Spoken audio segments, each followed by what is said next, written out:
প্রতিরোধ যোদ্ধা হামাসের লড়াইকারী নেতা ইয়াহিয়া সিনওয়ার এই বিশ্বাসে অটল। আল কাসাম ব্রিগেডের সামরিক মুখপাত্র আবু উবাইদা বলেছেন, হামাসের প্রধান হিসেবে সিনওয়ারের নির্বাচন দলের প্রাণশক্তি, ঐক্য এবং শক্তির প্রমাণ।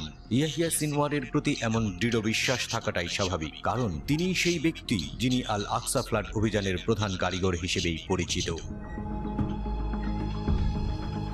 গেল 9 আগস্ট নিজস্ব টেলিগ্রাম চ্যানেলে ঘোষণা দেয়, ইয়াহিয়া সিনওয়ারের প্রতি আনুগত্যের প্রতিশ্রুতি দিয়েছেন এবং তার নির্দেশ পালনের জন্য তাদের সম্পূর্ণ প্রস্তুতি ব্যক্ত করেছেন। 2017 সাল থেকে সিনওয়ার গাজায় হামাসের নেতা হিসেবে পরিচিত। তার বর্তমান অবস্থান সম্পর্কে জানা না গেলেও ধারণা করা হচ্ছে তিনি হামাসের সুড়ঙ্গে আত্মগোপনে রয়েছেন। হামাসের প্রধান কূটনীতিক ও ইয়াহিয়ার পূর্বসূরি ইসমাইল হানিয়া অধিকাংশ সময়ই কাতারের রাজধানী দোহায় বসবাস করতেন।